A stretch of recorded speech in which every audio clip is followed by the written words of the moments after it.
Okay, welcome everyone that's joined us here in council chambers, as well as those joining us from home. This is a meeting of the Poquoson City Council for Monday, September 8th. And if we could all please rise, Councilman Vernal will have our invocation and lead us in the Pledge of Allegiance.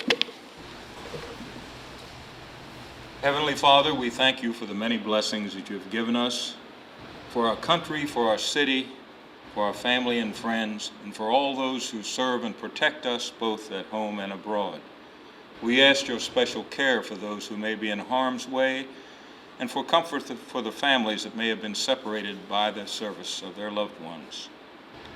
Keep us ever mindful of the trust that has been placed in us by our fellow citizens, and we ask that you grant us your grace and guidance as we meet here this evening. In the holy name of Jesus, we pray. Amen. Amen. I pledge allegiance to the flag of the United States of America and to the republic for which it stands, one nation, under God, indivisible, with liberty and justice for all. Okay, thank you very much, Councilman Vernal. I'll start the meeting off this evening saying, we're a little short-staffed up here on council, not staff, but on council we have two members that we keep in our thoughts tonight. Councilman Ayer has had a little bit of surgery today, and we're wishing for a speedy return home for him. And Vice Mayor Freeman has been in the hospital for a battery of tests, and he expects to come home tomorrow morning. And from all accounts, everything sounds like it's well. But we'll miss them as we deliberate issues before us this evening. But wanted to let everybody know where they are. And next on the agenda would be the audience for visitors. And this is the time when anybody that would like to speak on any subject that you think the city needs to be looking at or aware of, now is that time, and I'll offer the podium to you. Okay, seeing none, I'll close the audience for visitors and ask council for approval of the minutes. Mr. Mayor, I move that we approve the minutes of our regular meeting of August 25th, 2014. Second. Do we need to say as amended? Because I noticed it. Got it. Has it. All right. So motion made and seconded. Questions or comments? If not, Judy, please. Councilman Green. Aye. Councilman Vernal. Aye. Councilman Southall. Aye. Councilwoman Crawford. Aye. And Mayor Hunt. Aye. Mr. Mayor, the motion carried by a vote of 5-0. And the work session? Mr. Mayor, I move that we approve the minutes of our work session of August 25th, 2014. Second. Okay, motion made and seconded that we approve those also. Judy, please. Councilman Southall. Aye. Councilman Vernal. Aye. Councilman Green. Aye. Councilwoman Crawford. Aye. And Mayor Hunt. Aye. Mr. Mayor, the motion carried by a vote of 5-0. Okay, that moves us to new business, and the first is a presentation on, this is dealing with waters of the United States. And Ellen, how would you like us to proceed with this? I'm assuming you have a PowerPoint that you'd like to go through and... That's a short PowerPoint. Okay. Okay.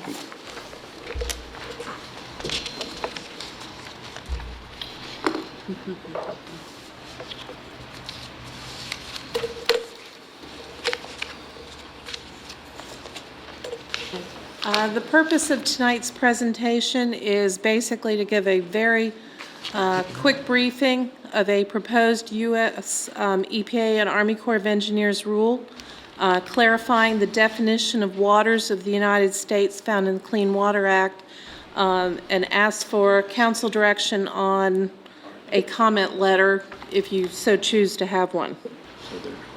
Okay. Basically, water is regulated through the Clean Water Act, and there are two routes that an activity that might have to be permitted under that act follow. One requires an individual permit where the person who's taking the action that could impact public waters has to get a permit from the federal government, either the EPA or the Army Corps of Engineers. The most frequent example we see of that in Poquoson is anything that would impact tidal wetlands. The other thing is, another example would be an industry that discharges processed water after it's been treated into waters of the U.S. They have to have an individual permit. The other type of way to be regulated under the Clean Water Act is by either going through a state body, either through state regulations or a state general permit. That's what our state stormwater permit is. It's the state holds a general permit, and then we maintain our municipal stormwater system under that statewide general permit. And the other easier way to perform an activity that could affect waters of the U.S. is under a general permit, such as Regional Permit 15, which involves maintaining tidal ditches, and that's an Army Corps of Engineers regional permit. But what it does is it's easier to go ahead and clean ditches because you have to follow a standard list of requirements instead of applying for a new permit every time you want to clean a ditch. Traditionally, under the Clean Water Act, when it first came out, a water of the U.S. was defined as navigable waters, basically a river you can take a canoe down. As time has progressed, it's also included the wetlands and other non-navigable waters that are adjacent to the rivers that you could navigate. So you've got your river, you've got the wetlands that are just up against the river. In recent years, however, the agencies and some court cases have also added another category of waters that they defined as waters of the U.S., and those are other waters with a significant nexus to navigable waters. So what does that mean? A significant nexus means that the upstream water, even though it may not be connected to where you would canoe, has a potential to significantly affect the water quality of that downstream water where you do canoe. And in those cases, it can be the water body by itself, or it can be in combination with other waters.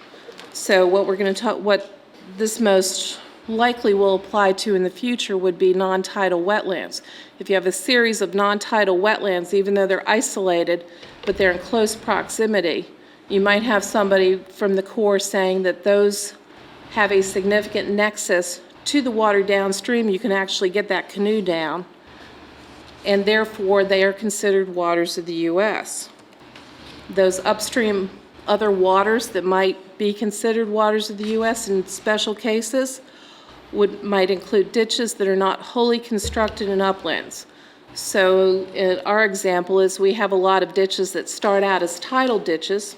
Tidal ditch is a water of the U.S., and as you progress upstream, at this point, they're not really considered waters of the U.S. Under this new rule, they could be considered waters of the U.S. and therefore subject to that EPA and Army Corps of Engineers oversight.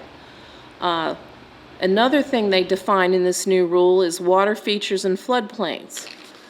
And they haven't yet defined what they consider a floodplain in this instance, but a water feature in a floodplain is considered to be more likely to have an effect on downstream water quality and is therefore considered a water of the U.S. in the rule. We talked about the isolated non-tidal wetlands. It's possible they could be considered waters of the U.S. on a case-by-case basis. Other water features like ponds, if you had a very large pond or lake, may be considered by the Corps or the EPA as being a water of the U.S. because if that lake or pond is not maintained properly, it could affect downstream water quality. This new rule will could potentially have a lot of impact in the city of Poquoson. First of all, we have to meet the new Chesapeake Bay TMDL requirements. That requires us to retrofit our system. Most of our drainage system is composed of ditches, and if a lot of those are considered waters of the U.S., we're going to have significantly more complicated, longer last, we'll have a significantly more complicated permitting process. It may take longer to get a project done. It may cost more money. We may be more restricted in what we can and cannot permit. Ditch maintenance is an issue. Right now, our tidal ditches have to, when we maintain our tidal ditches, when we dig those out, we have to make more stringent requirements than upstream. We have to limit up the cross-section where we work. We have to watch the depth we go to. So it's more difficult to widen a ditch. We have to be very careful where we take the soils that come out of that ditch. If it's affecting us, it's probably also going to affect developers. We may have a more difficult time with economic development because every time they start a project or look at a piece of land, they may have to start getting input from the federal agencies sooner, and they may find that they have more restrictions on what they can and cannot develop. Finally, flood improvements. Like I said, widening a ditch may become more difficult. Piping a ditch might become more difficult. Widening or maintaining a pond that may not be providing as much flood relief as we want will get significantly more complicated if it's declared a water of the U.S. Okay, does the rule accomplish what it's supposed to do?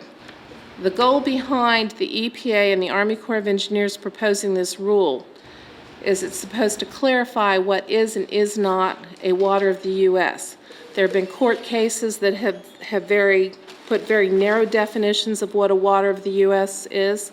There's also been court cases that have greatly expanded what they consider waters of the U.S. They're also trying to help people on the ground who are actually doing projects so they clearly understand what they can and cannot do for a new project that might affect waters. So the idea is to clarify it and make things more clearly understood. Unfortunately, in our case, they haven't defined the word floodplain. So are we talking about a floodplain resulting from a 2-year flood, a 10-year flood, or a 100-year flood? We don't know at this point. They've asked for more input on that rule, but at this point, it's not in the rule. I think we would likely also see more field determinations by the Corps of Engineers when we start a new project. We kind of have an idea of, we've been working with the Corps long enough in the city, we kind of have a good idea right now of what they consider a water of the U.S. and what they don't. We may find ourselves calling the Corps and asking for a determination more often under the new rule. The rule is online if you'd like to read it. This is a really long link, but what I would suggest you do is basically go to the EPA website, search for Waters of the U.S., and you'll find a link that says if you'd like to read the rule, just go to the link. So what we're included in your package is a draft comment letter. There are still more comments we may be able to put in there. We have another month before the comment period ends. I've also included some information both from the EPA and from NACO, which is the National Association of Counties, and the Farm Bureau, so you kind of see both sides of the issue. Basically just looking for input or here to answer any questions. I have a question. Yes. If they were to define floodplain as the largest, which would be 100-year floodplain, would that take care of, that would define about 90% of our city? How much of Poquoson is in the 100-year Only floodplain? 80% under the old maps. I can't tell you under the new maps that haven't been approved yet.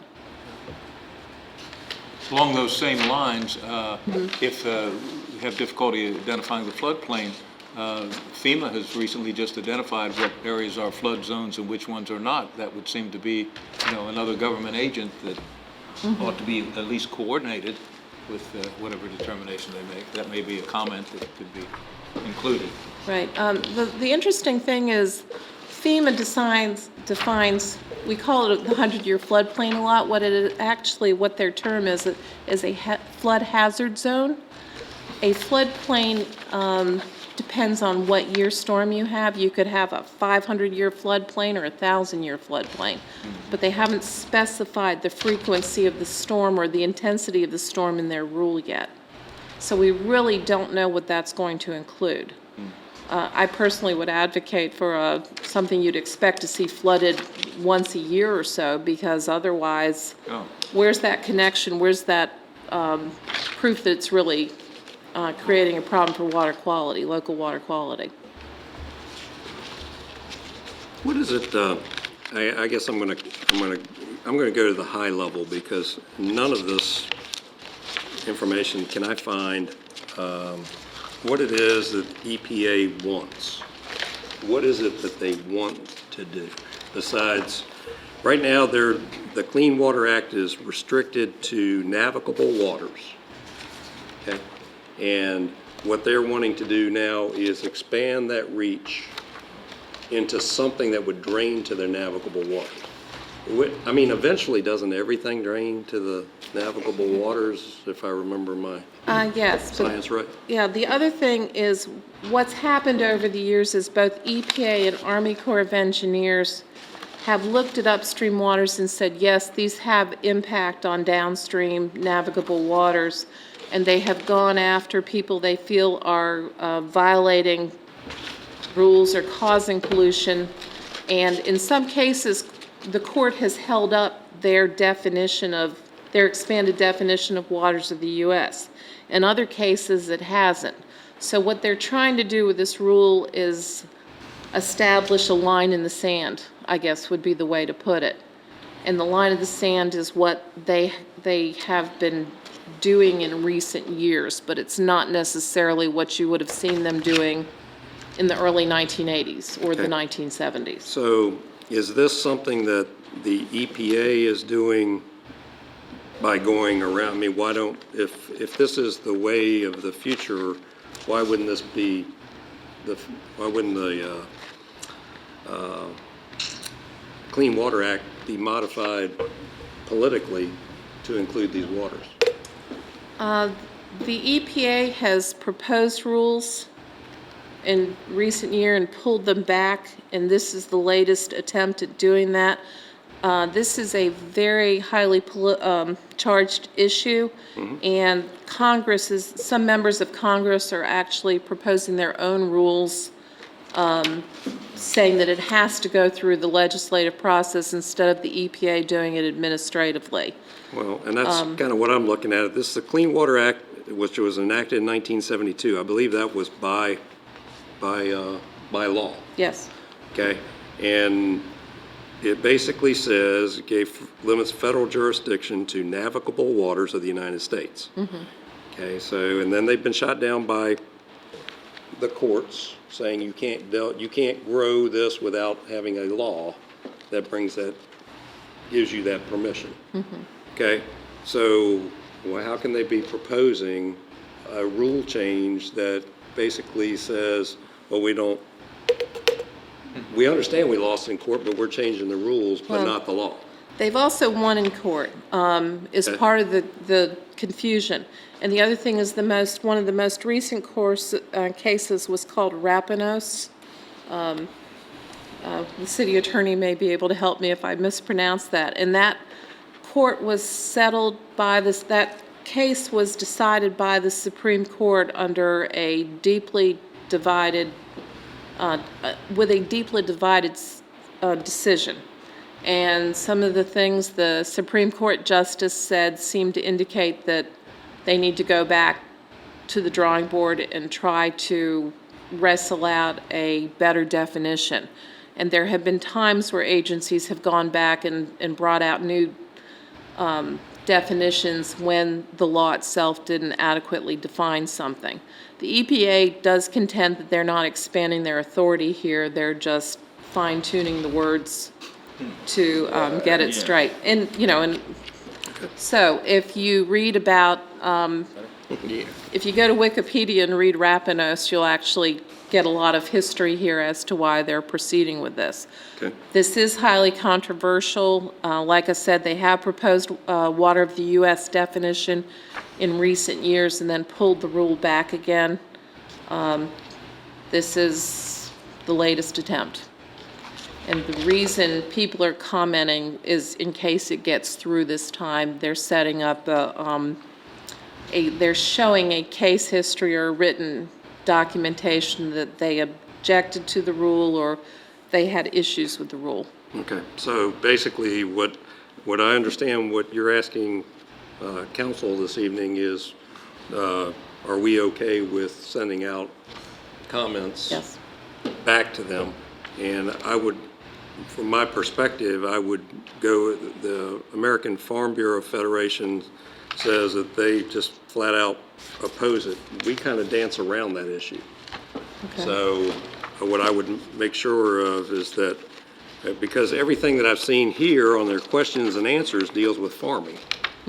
Okay, and it's very important that, you know, silviculture are exempt from dredge and fill permits under the Clean Water Act. It talks about wet areas are crop fields. It talks about they're not growing into farm streams and all that, although farm streams, as I recall, eventually get to the navigable waters. So what they're saying is that they're not in this, but they don't ever address coastal areas in their thing.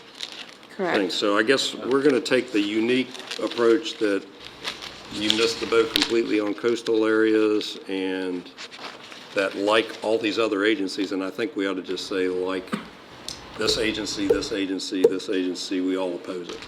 Okay. That's the way I would like to see it I written. but definitely this think is a we consensus. definitely ought to respond and make it more forceful than this draft. Okay. Let them know we really don't like it. Because if I'm not mistaken, Ellen, when this Clean Water Act was passed, the thrust was to get rid of the combined sewer system. That was the whole thing. That's all they talked about, was you don't put stormwater and sanitary sewer in the same pipe because that, you can't treat it all during a storm. That was their whole thrust, and they've got so far away from it. It's just like everything else the government does. They take an inch, you give them an inch, and they're gonna take a mile. And they've just gotten way beyond what the intention of the Clean Water Act was supposed to be. But I would like, again, I'd like our letter to basically join, you know, talk about the coastal environment and how they missed the boat on the coastal environment, because obviously, I kind of look at Poquoson, and I look at it tonight specifically. You know, we've got this deluge of rain, right? Norfolk's flooded tonight. Their streets are flooded. Newport News is having some drainage issues tonight.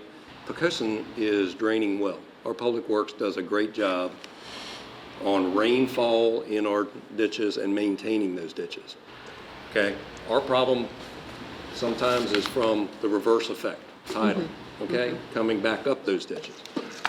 I don't want, the federal government doesn't really know anything about the way the city of Poquoson drains, nor do they know anything about how Fox Hill drains, or York County drains, or the Northern Neck, or any of those coastal areas that go all the way up there. So I think that we need to kind of, and I think we ought to just say, like, this agency, the Farm Bureau, everybody, and just join, but we ought to list every one of them on our letter. Okay. Okay? Yes. May I add to that? Make sure that you state that we don't oppose cleaning up the water. No. We simply oppose, unclear regulations. You can actually say we do a better job, we feel like we do a better Yes. job than they do, so. Right, and then I did see in her letter, she does say that, this is going to hinder our ability, so that's very true. I mean, for one thing, we've at least sewered our whole city, you know? There's a lot of places that aren't this way, so. All right. And I share everyone's comments of whether it needs to be very forceful, and I like that you included carbon copies to the representatives and senators and Corps of Engineers. I think everyone needs to know our opinion on that. Okay, and I should also add, there's a chance to there's an opportunity to comment. HRPDC will be sending a regional comment letter. So I've added some comments to that letter, and that will be brought up at a commission meeting too. Okay. You don't know what tack they're gonna take as far as, how strong.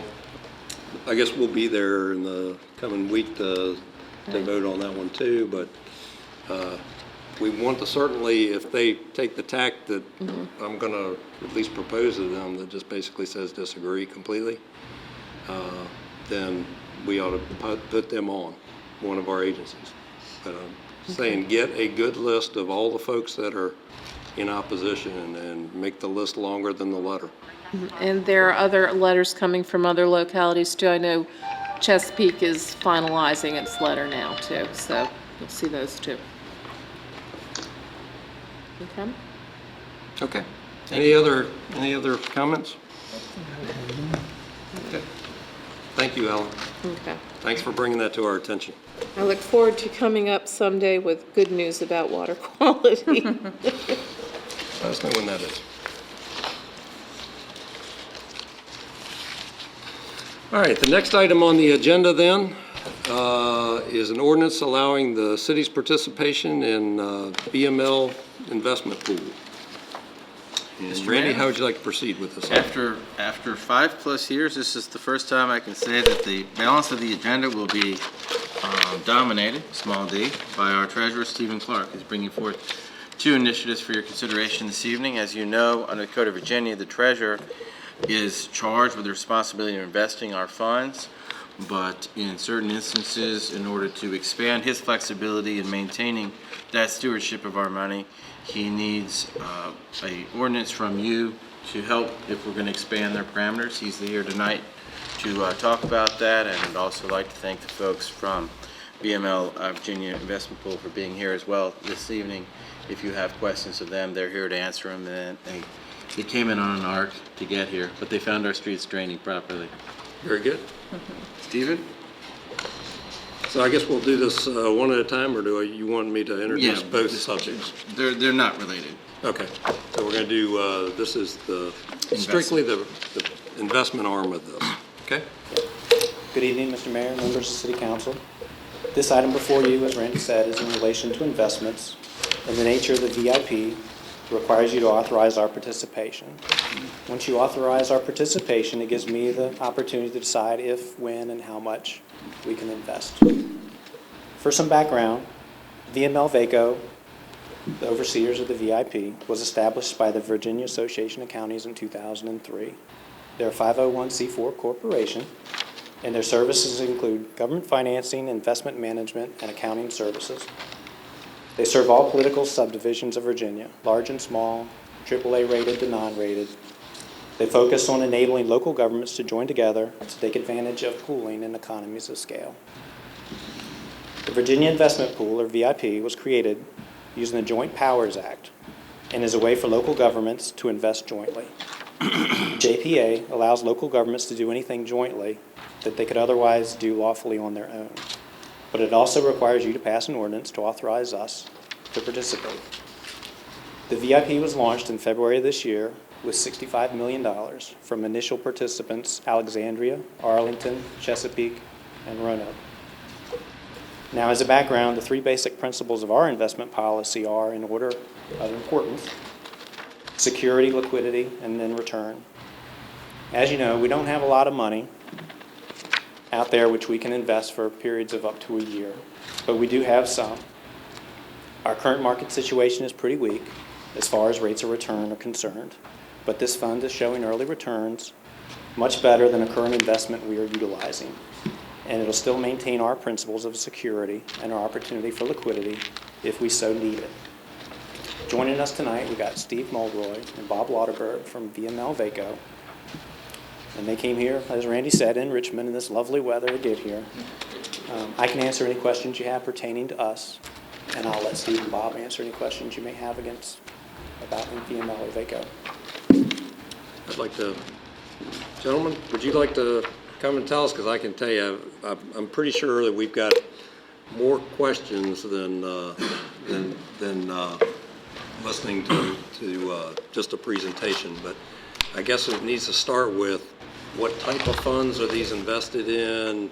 How do you ensure liquidity, because I'm assuming what you're talking about, Steve, is like our unappropriated, what we call the unappropriated fund balance, or undesignated Right. fund balance, which is also our emergency fund. Mm-hmm. So obviously our ability to access that fund, but how would it be invested differently? They do have some minimums for investment, and there's a couple of opportunities every month should something come up. Like they do prefer that the money be invested up to a year, but they understand circumstances may change and you may pull it out. So there are a couple of times a month where you're eligible to pull it out.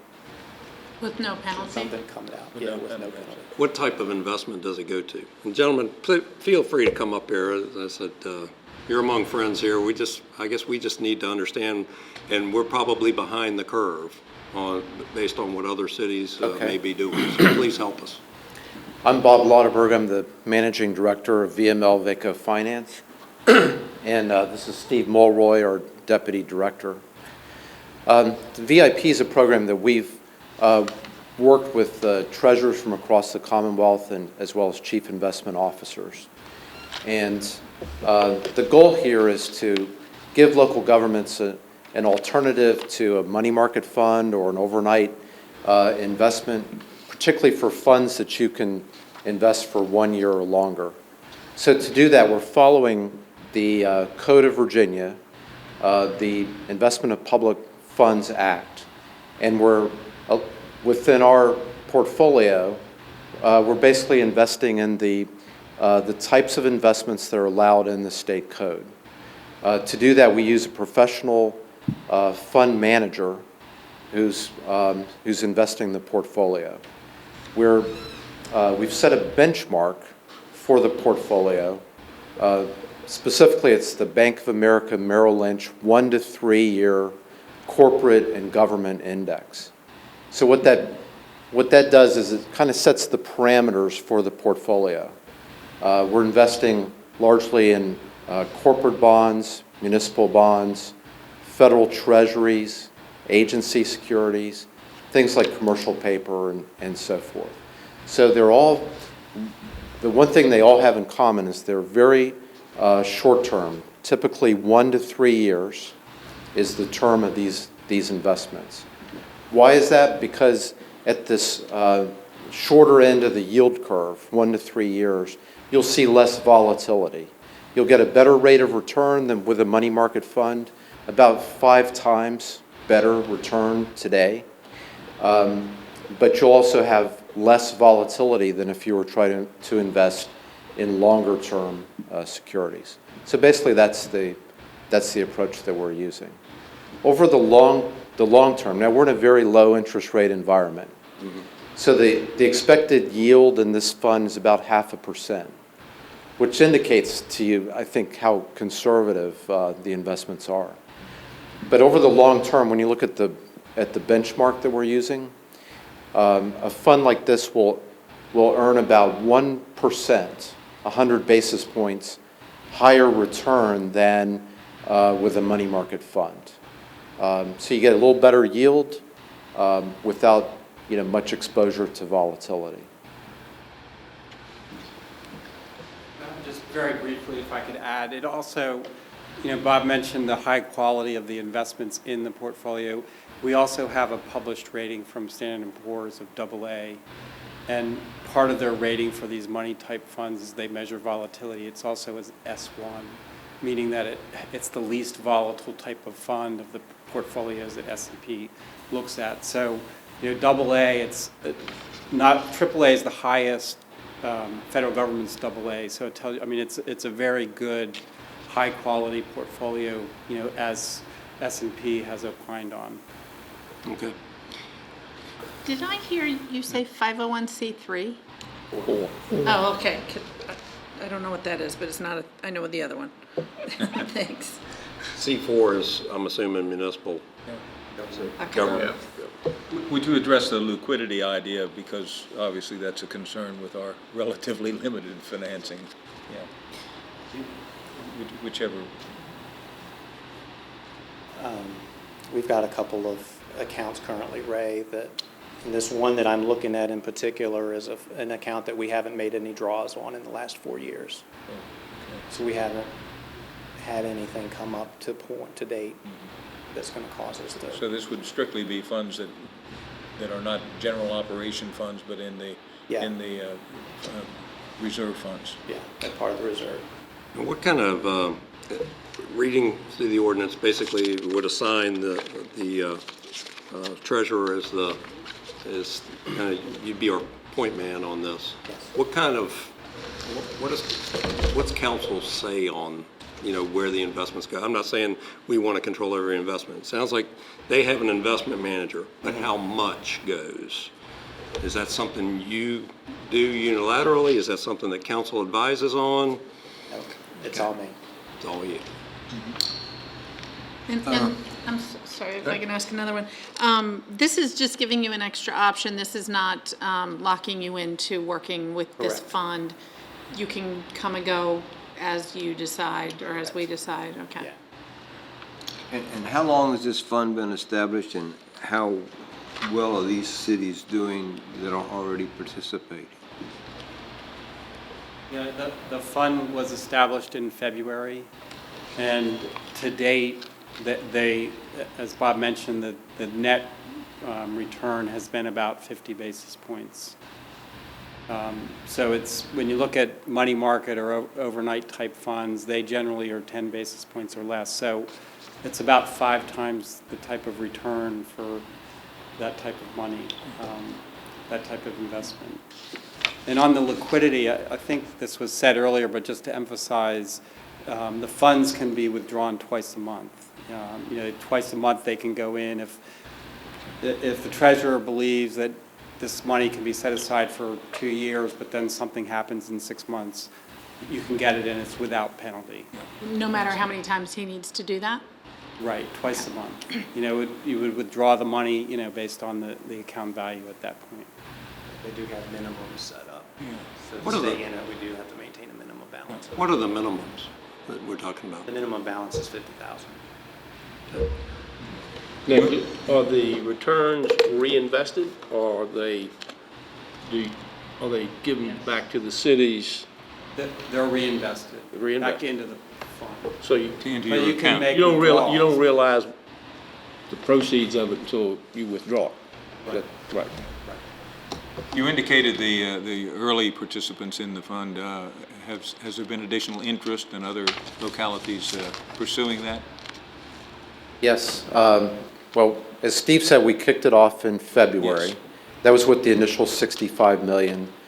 As of today, we have about 165 million. In this area, Virginia Beach has recently joined. Newport News Housing Authority has joined. Fairfax County has joined in Northern Virginia. And a number, just a large number of localities, all the way to Washington County, which is where the town of Abington is located. So pretty much the whole state is involved in this. Good.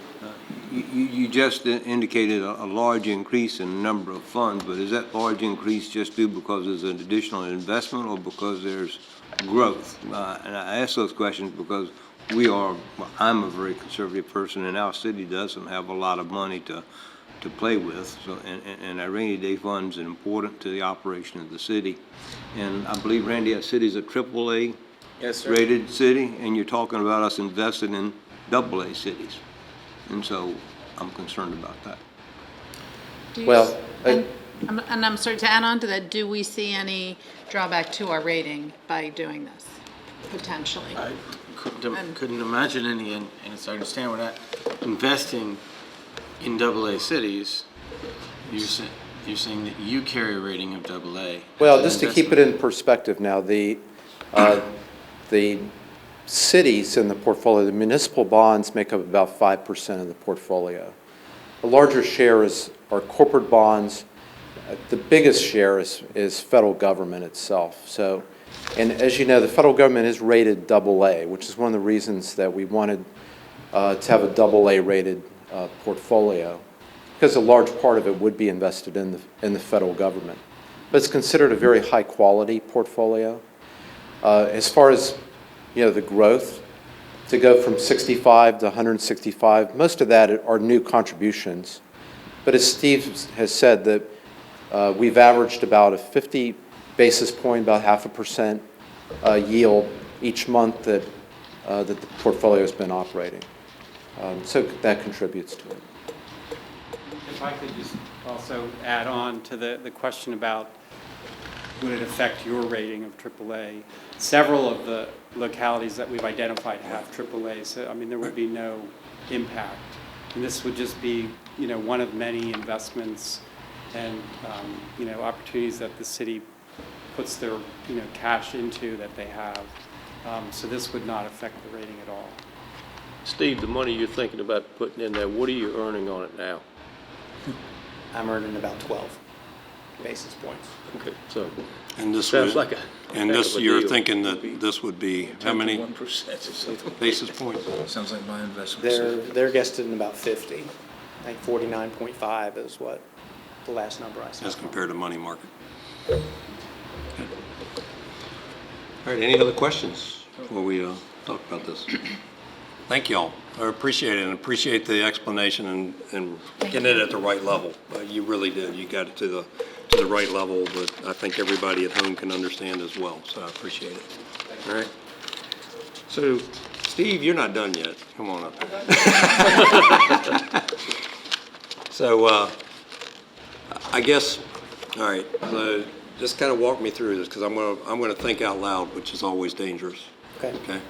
But we have a financial policy that basically takes 15% of our, that basically our fund will not go below 15% of our yearly budget.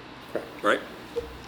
We're somewhere 12 to 15 is what it's On really. June 30th, recognizing Right. that there are days Understand. where it's I close to understand. 1%. And that's why, and that's exactly why I'm going down the road that I'm going.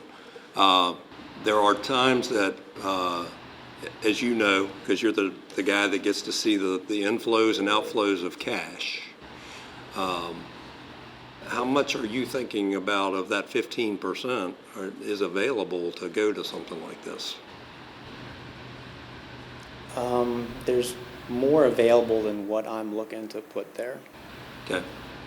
Like I said, we've got 2 separate investment accounts that each have about the same amount of money in it that have remained untouched for the last several years. I know got more debt bond payments coming due than we have in the past, but I feel fairly secure that I'll be able to essentially close out one of the accounts that we have and just transfer it. Okay. So what you're saying is maybe 50% of that 15? Not even that much. Not even that much? No, And, fraction. and in net effects in dollars, what do you think that would return to you? 4 peanuts instead of 2. Okay. It'll be small. Stephen. It's a very low risk. No, I'm talking about how much money would you realize? You know, are you talking about an extra $50,000 a year? Or are you talking about an extra? No, Okay. no, we're talking in the hundreds. What's? We're talking in the hundreds. Okay, that's what I thought. I was going on the high side, but I was going to give you a range. Yeah. So, and then I thought you said, when you said no, I was like, oh, well, started too low. So you're talking in the hundreds of thousands of dollars. No. Literally the hundreds of dollars. Hundreds. I've got an account that's earning about $30 a month right now. Okay. By transferring it over here, it looks like it ought to make 100, a little bit more than 100 a month. That's how sad the rates of return are. Yeah. I think we all know that in our personal dealings. So, all right. So I guess I'm asking in the big picture, what does that mean for us? Am I asking? I think, Mr. Mayor, your scope is almost too big. Okay. You're talking about a portion of money. Stephen is hesitant to give a number, so I'm not going to pretend to give one for him, but we're talking about, they said the minimum was 50,000. I'd be surprised if we were ever to double that. Okay. But that's really a cash flow decision that the Constitution of Virginia leaves to the treasurer. But that's kind of what we're talking about, and if you start doing the difference between $100,000 at 12 basis points and 50, you're getting pretty close. Yeah. And that's sort of how I solve for I'm looking at X. about $300,000, Gene. That's about how much we have in this account to play with. Okay.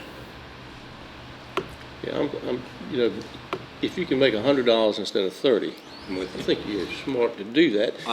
But this is a down the road thing, the way I look at it. Once we pass this ordinance, he has the flexibility to invest more when times get better. Correct. I can't do anything And with it unless y'all authorize and we it. can't step out there, because here's my only, you know, it certainly sounds like definitely the way to go. I look at the cities who did something very similar, but they didn't do it through a consortium, and they didn't do it, but look at the cities in California. Okay, that basically invested money and then lost it, right? Okay, so I just want to make sure that that we've got the right amount of checks and balances. I know that you are an upstanding person, so that's not a Steve Clark thing. That's basically a, you know, have we got the right checks and balances on it before we just start throwing money out and saying, well, they're in safe investments. So what regulates that? We're limited by the Code of Virginia as to what we can invest in. So the VIP will be, they have to legally follow what's allowable by law. Okay.